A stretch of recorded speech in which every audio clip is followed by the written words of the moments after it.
The first of our poets in the second half is Kathleen Jamie, her wonderful book, The Overhaul. Like a number of our poets, Kathleen also writes prose. She's a wonderful essayist. And I think what's happened with Kathleen's essays is because they're so beautiful and so well written, they've kind of freed up her poetry to become even more poetic. That because the essays can contain a kind of description and a kind of narrative and a careful placing of sentences and paragraphs, then somehow the poems have been allowed to become themselves somehow. There's a line in it that says that the poet is, or a character in one of the poems, is hoping for the marvellous. And that's a wonderful line that really does open the door into so many of Kathleen's poems, because when we read them, we really do hope for the marvellous, and we always get it from Kathleen Jamie.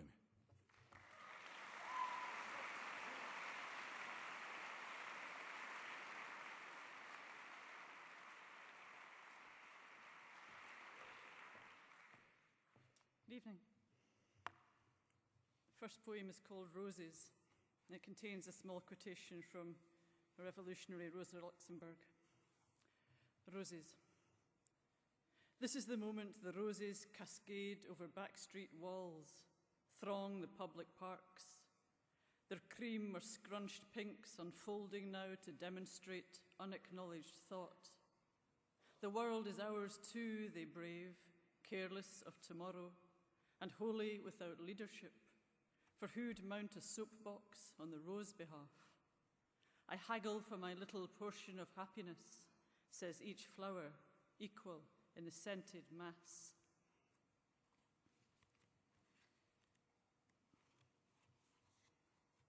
Hawk and shadow.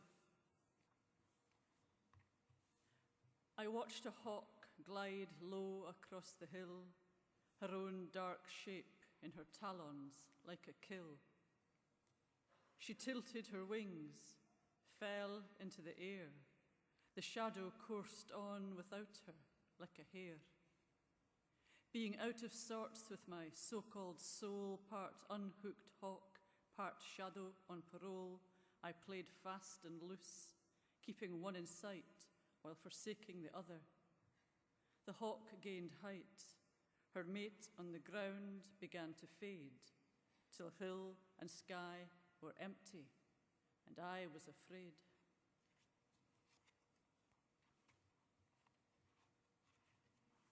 A poem about stags.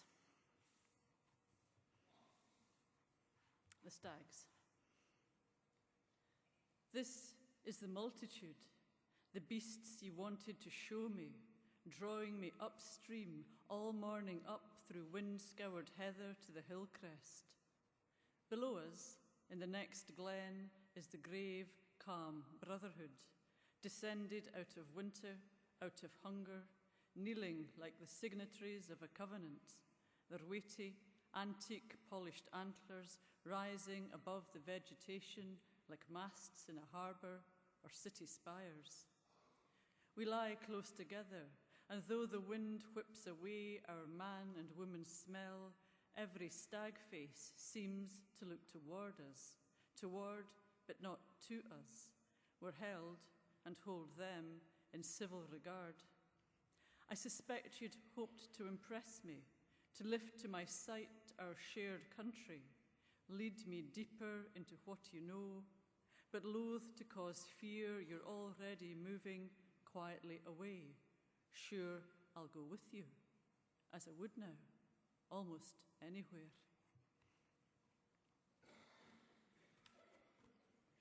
I think of this as a midlife book, and the title poem is about a boat, which seemed, when I saw this boat, entirely opposite image. It's called The Overhaul. Look, it's the Lively, hauled out above the tide line, up on a trailer with 2 flat tyres, 14 foot? Clinker built, and chained by the stern to a pile of granite blocks, but with the bow still pointed westward down the long Vaud, down toward the ocean where the business is. Inland from the shore, a road runs for the crofts scattered on the hill where washing flaps and the school bus calls, and once a week or so the mobile library. But see how this duck-egg green keel's all salt-weathered, how the stem, taller like a film star than you'd imagine, is raked to hold steady if a swell picks up and everyone gets scared. No, it can't be easy when the only spray to touch your boards all summer is flowers of scentless mayweed, when little wavelets leap less than a stone's throw with your good name written all over them. But hey, lively, it's a time of life thing, it's a waiting game. Patience, patience.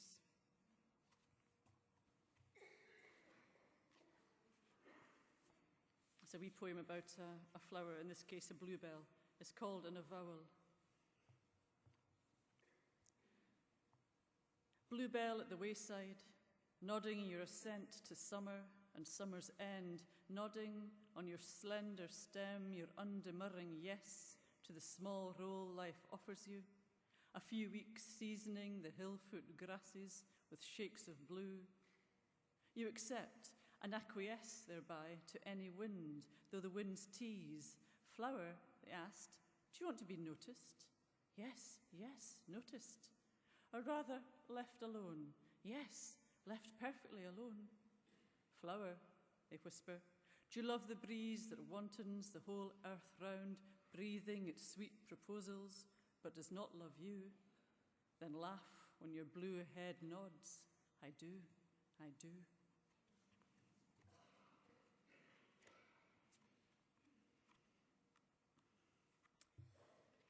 I was raised in Edinburgh. This is one of the few Edinburgh poems I've written, and it concerns a bridge which does not exist in Edinburgh or anywhere else. The bridge. Mynddon Bridge, the wines that spawned us, those hemmed-in ramshackle tenements, taller, it seemed, every year. Collar heron, on her rags, on the mountain stands a lady. What a racket. Coal smoke, midden reek, filthy, needless to mention, our two old hives heaped high either side of the river, crammed with the living, with the dead beat, and joined by that sandstone ligature. Did you ever notice how walking out over the water made us more human? Men became gracious, women unfolded their arms from their breasts, and where else could children, beggars, any one of us, pause and look up at the sky? And that river, forever bearing its breeze to the sea like a rustic bride, scented now with blossom, now with pine sap. But what was the sea to us then? What was a mountain? Yes, us, me and you, that bridge, long ago demolished, where we first met. And I'd like to close with a poem which addresses the moon. It's called The Study. Moon, what do you mean, entering my study like a curiosity shop, stroking in mild concern the telescope mounted on its tripod, the books, the attic stair? You who rise by night, who draw the inescapable world closer, a touch to your gaze, why query me? What's mine is yours, but you've no more need of these implements than a deer has, browsing in a glade.